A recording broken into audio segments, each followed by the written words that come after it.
ಕಟ್ಟಿ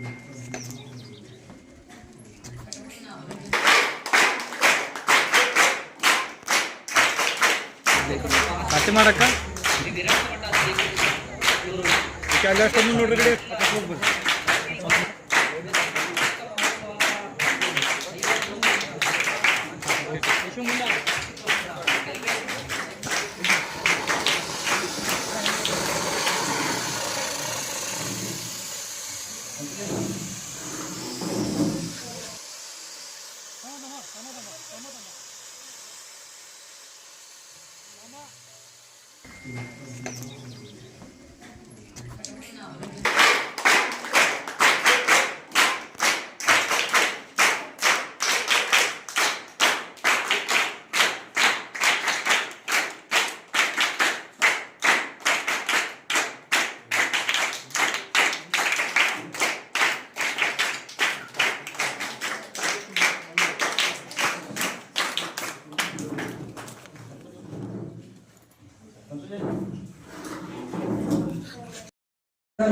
ಹಿರಿಯರಾದ ಶ್ರೀ ನರಸಗೌಡ ನಗೌಡ ಪಾಟೀಲ್ ಹಾಗೂ ವಿವಾಹವಾತಾಯಂದರಿಗೆ ಪಾಟೀಲ್ ಬಂಧುಗಳ ಆಪ್ತ ತೇಜ್ ಪ್ರಭು ನ್ಯೂಸ್ಗೆ ಸ್ವಾಗತ.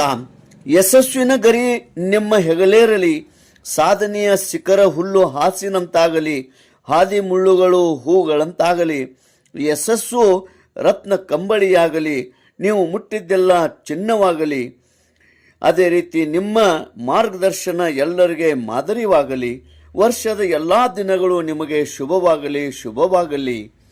ಶ್ರೀ ನರಸಗೌಡ ಅನಗೌಡ ಪಾಟೀಲ್ ಹಾಗೂ ಸೌ ಸುವರ್ಣ ನರಸಗೌಡ ಪಾಟೀಲ್ ದಂಪತಿಗಳ 75ನೇ ಹುಟ್ಟುಹಬ್ಬ ಅಮೃತ ಮಹೋತ್ಸವ ಹಾಗೂ 51ನೇ ವಿವಾಹ ವಾರ್ಷಿಕೋತ್ಸವ ಕಾರ್ಯಕ್ರಮ ಇತ್ತೀಚೆಗೆ 9 ಮಾರ್ಚ್ 2026ರಂದು ಸೋಮವಾರ ಸಂಜಯ್ ಲಾನ್ಸ್ ಲಕ್ಷ್ಮೀ ದೇವಸ್ಥಾನ ಹತ್ತಿರ ನಿಪ್ಪಾಣಿ ಚಿಕ್ಕೋಡಿ ರಸ್ತೆ ಖಡಕ್ಲಾಟ್ ಇಲ್ಲಿ ಯಶಸ್ವಿಯಾಗಿ ಜರುಗಿತು. ಶ್ರೀಮನ್ ನಿರಂಜನ ಪರಮಸ್ವರೂಪಿ ಶಿವಬಸವ ಮಹಾಸ್ವಾಮಿಗಳು, ಶ್ರೀ ಅಪ್ಪಣ್ಣವರ ಕುಮಾರೇಶ್ವರ ವಿರಕ್ತ ಮಠ ಖಡಕ್ಲಾಟ್ ಇವರ ದಿವ್ಯ ಸಾನ್ನಿಧ್ಯದಲ್ಲಿ ಸಮ್ಮುಖ ಶ್ರೀಮನ್ ನಿರಂಜನ ಪರಮಸ್ವರೂಪಿ ಡಾಕ್ಟರ್ ಮಹಾಂತ ಪ್ರಭು ಮಹಾಸ್ವಾಮಿಗಳು, ಶ್ರೀ ವಿರಕ್ತ ಮಠ ಶೇಗುನ್ಸಿ.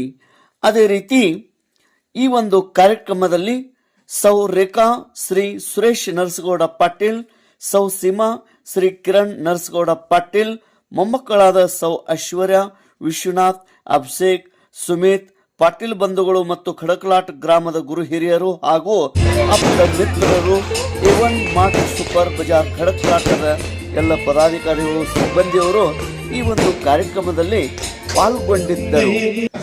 ಅವ್ರದ್ದು ಕೌತುಕ ಮಾಡೋದು ಮತ್ತ ಅವ್ರದ್ದು 51ನೇ ಮ್ಯಾರೇಜ್ ಆನಿವರ್ಸರಿ ಮಾಡೋದು ಇದು ಬಹಳ ಮಹತ್ವದ್ದಿತ್ತು.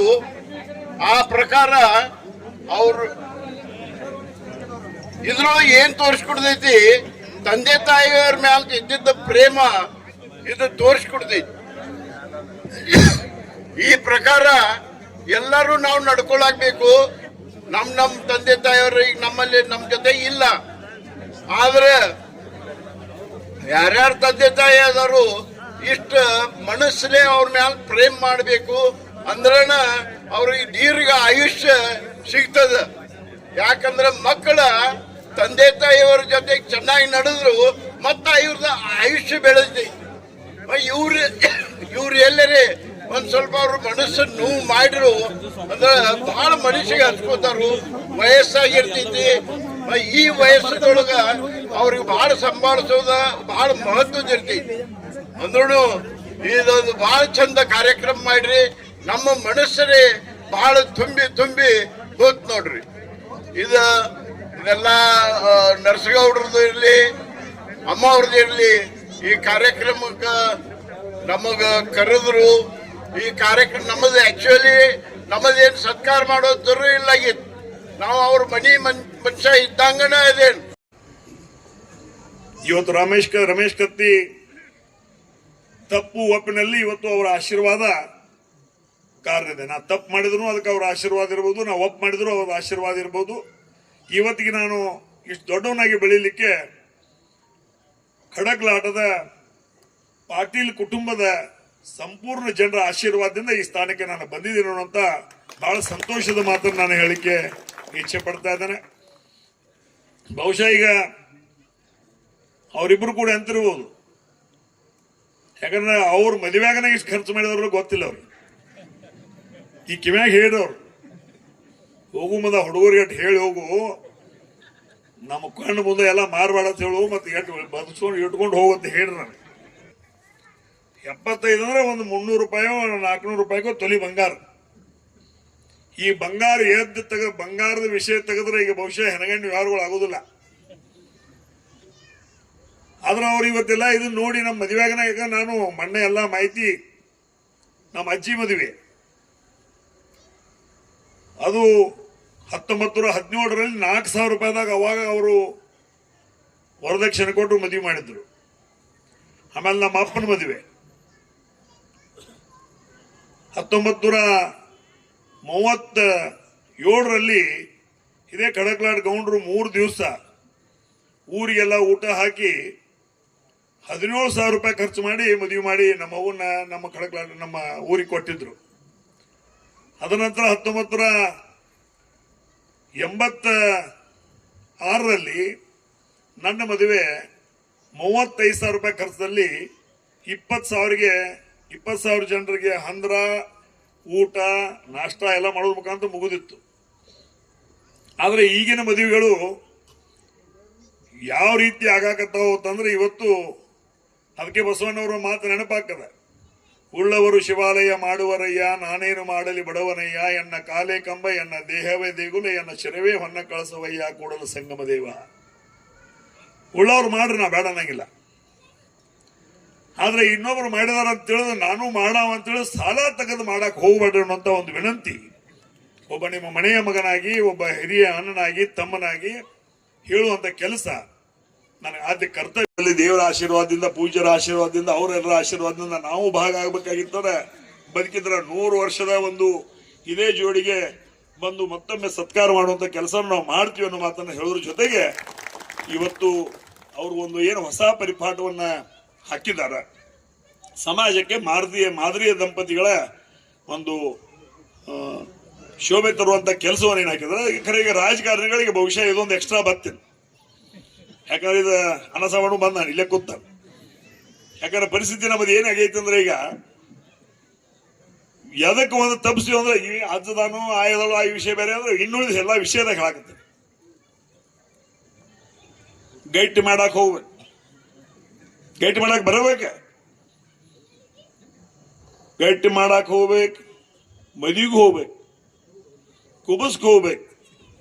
ಇನ್ನ ಹೆಸರು ಇಡಕ್ ಯಾರು ಕರೆದಿಲ್ಲ, ಅದ್ ನೋಡಾಕತ್ತ. ಮುಂದೆ 20 ಯಾಕಂದ್ರೆ ಬರೇ ಮಂದಿ ಬೆಣ್ಣ ಐತಿ ತಿರ್ಗಾಕೈತಂದ್ರ ಈಗ ನಾನು ಹೇಳ್ತೇನೆ, ಬರೇ ಮಂದಿದ ಮುಂಜಾನೆ ಹೇಳ್ಬಿಡ್ದ ಮಂದಿದ ಉಸಾವರಿ ಮಾಡಾಕತ್ತೀವಿ. ಅವ್ರ ಮದಿಗೆ ಹೋಗ್ತಿ, ಅವ್ರ ಕುಬಸ್ಗೆ ಹೋಗ್ತಿ, ಅವ್ರ ಮದಿಗೆ ಹೋಗ್ತಿ, ಗಟ್ಟಿ ಹೆಸರು ಇಡಾಕ ಏನ ಕರೆದಿಲ್ಲ, ಹೋಗಿಲ್ಲ. ಒಂದು 1ನೇ ವರ್ಷ ಬರ್ತಡೇಗೂ ಹೋಗ್ತಿ. ಅವ್ರ 10 ವರ್ಷ ಹಾಕಿ ಸೋರ್ಚಿಟಿ ಕೊಟ್ಟು ಹೋದ್ರ ಈ ಟೈಮ್ದಾಗ ನಮಗ ಹೆಣ್ಣಾರು ಕೊಡ, ಅದು ಒಂದು ಕ್ವಶನ್ ಮಾರ್ಕ್ ಐತಿ. ಅದಕ್ಕೆ ಕೆಲವೊಂದು ರಸ್ತೆಯಲ್ಲಿ ನಾವು ರಾಜಕಾರಣ ದುರ್ಲಭಂ ತ್ರೈಮೇಮೈತೆ ದೈವಾನುಗ್ರಹ ಹೇತುಕಂ ಮನುಷ್ಯತ್ವ ಮುಮುಕ್ಷತ್ವ ಮಹಾಪುರುಷ ಮನುಷ್ಯ ಜನ್ಮ ಬರೋದು, ಇದು ಮೋಕ್ಷ ಸಿಗುವುದು ಮತ್ತು ಶ್ರೀಮಂತಿಕೆ ಬರುವುದು ದೈವಾನುಗ್ರಹ ಹೇತುಕಂ. ದೈವದ ಅನುಗ್ರಹ ಇತ್ತು ಅಂತಂದ್ರೆ ಬಹಳ ಪುಣ್ಯ ಅನ್ನುವಂಥದ್ದು ಮಾತು ಹೇಳ್ತಾರೆ.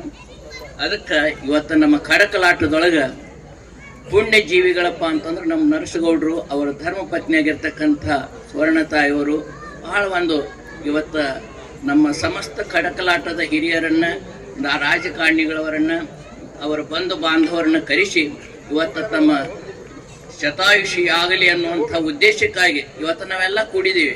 ವರ್ಷ ಬದುಕಬೇಕು ಅಂದ್ರೆ ಮಂದಿ ಶರದಂ ಶತಂ 100 ವರ್ಷ ಆಯುಷ್ಯ ಆಗಲಿ ಅಂತ, ದೀರ್ಘಾಯುಷ್ಯ ಆಗಲಿ ಅಂತ ತಿಳ್ಕೊಂಡು ಹೇಳ್ತಾ ಇದ್ದಾರೆ.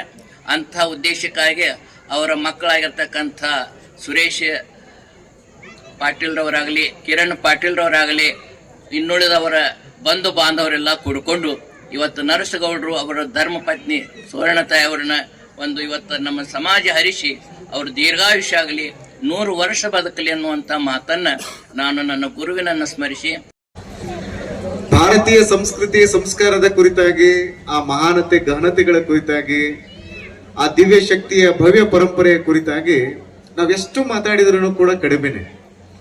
ಈಗ ಸಮಯ 9 ಗಂಟೆ ಆಗ್ತಾ ಬಂತು. ಅದಕ್ಕೆ ಅವ್ರಿಗೆ ಅನಿಸ್ತು ಬಂದಿರುವಂತ ಅತಿಥಿಗಳಿಗೆ ಮೊದಲಿಗೆ ಹೊಟ್ಟೆ ತುಂಬಾ ಊಟ ಆಗ್ಲಿ, ಪ್ರಸಾದ ಮಾಡ್ಲಿ ಅನ್ನುವಂತ ಮಾತುಗಳನ್ನ ಆ ನರಸಗೌಡರು ಹೇಳುವಂತದ್ದನ್ನ ಕೇಳಿದಾಗ ನನಗೆ ಬಹಳ ಅಂದ್ರೆ ಬಹಳ ಖುಷಿ ಆಯ್ತು. ಇದು ಅಮೃತ ಮಹೋತ್ಸವ ಕಾರ್ಯಕ್ರಮ ಇರೋದ್ರಿಂದ ಒಂದಿಷ್ಟು ಒಳ್ಳೆಯ ಮಾತುಗಳನ್ನ ಕೇಳಬೇಕು ಅನ್ನುವಂತ ಹಿನ್ನೆಲೆಯಲ್ಲಿ ನಮ್ಮೂರಿನ ನಮ್ಮ ಶಿವರಾಯ ಯಲ್ಲಡಿಗೆ ಅವರು ಈ ವೇದಿಕೆ ಮೇಲೆ ಬಂದು ಹೇಳಿದ್ರು, ಅಪ್ಪ ಅವರು ಸಡ್ಲು ಬಿಡಬೇಡ್ರಿ, 1 ತಾಸು ಮಾತಾಡ್ರಿ ಅಂತ ಹೇಳಿದ್ರು. ನಾ ಏನೋ ಮಾತಾಡ್ಬೇಕಂತ ಗಟ್ಟಿದೀನಿ, ಈಗಾಗಲೇ ಊಟಕ್ಕೆ ಚಲೋ ಮಾಡಿಬಿಟ್ರಿ ಅಲ್ಲಿ. ಆದ್ರೆ ನೀವೆಲ್ಲರೂ ಬಹಳಷ್ಟು ಆಸಕ್ತಿಯಿಂದ, ಆಸ್ತಿಯಿಂದ, ಬಹಳಷ್ಟು ಖುಷಿಯಿಂದ ತಾವೆಲ್ಲ ಕುಳಿತುಕೊಂಡೆ. ಅಲ್ಲಮ ಪ್ರಭುದೇವರು ಬಹಳ ಚೆನ್ನಾಗಿ ಹೇಳೋರು. ಏನು ಹೇಳೋರು ಅಂದ್ರೆ, 33 ಕೋಟಿ ಮಾನವ ಜನರೆಲ್ಲ ಬೇರೆ ಬೇರೆ ಕಾರಣಗಳಿಗಾಗಿ ತಮ್ಮ ಜೀವನವನ್ನ ತೆಯ್ತಾ ಇದ್ದಾರೆ. ದೇವರ ಕುರಿತಾಗಿ, ಗುರುವಿನ ಕುರಿತಾಗಿ ನಿರಂತರವಾಗಿ ಜಪ ತಪಗಳನ್ನ ಮಾಡುವಂತಹ ಜನರನ್ನ ನನಗೆ ಕಾಣೋದಕ್ಕೆ ಸಾಧ್ಯ ಆಗ್ತಾ ಇಲ್ಲ ಅನ್ನುವಂತಹ ಮಾತುಗಳನ್ನ ಅಲ್ಲಮ ಪ್ರಭುದೇವರು ಒಂದು ಕಡೆಗೆ ಬಹಳ ಚಂದ ಹೇಳ್ತಾರೆ. ಈ ಮಾತಿನ ಅರ್ಥ ಏನು ಅಂದ್ರೆ, ನಾವೆಲ್ಲರೂ ಪರಮಾತ್ಮನ ಕುರಿತಾಗಿ ಚಿಂತನೆಯನ್ನು ಮಾಡಬೇಕು. ಧ್ಯಾನ, ಪೂಜೆ, ಪುನಸ್ಕಾರಗಳನ್ನ ಮಾಡ್ತಾ ಹೋದಾಗ ನಮ್ಮ ಮನಸ್ಸು ಏನಾಗ್ತದೆ ಅಂದ್ರೆ ಶಾಂತ ಆಗ್ತದೆ. ಇಲ್ಲದೆ ಹೋಯ್ತು ಅಂತಂದ್ರೆ ಬಹಳ ಗದ್ಲಕ್ಕೆ ಬೀಳ್ತದೆ. ಇದು ಈ ಮನಸ್ಸನ್ನ ಶಾಂತಗೊಳಿಸುವಂತದ್ರ ಬಗ್ಗೆ ನೀವೆಲ್ಲರೂ ಚಿಂತನೆ ಮಾಡಬೇಕು.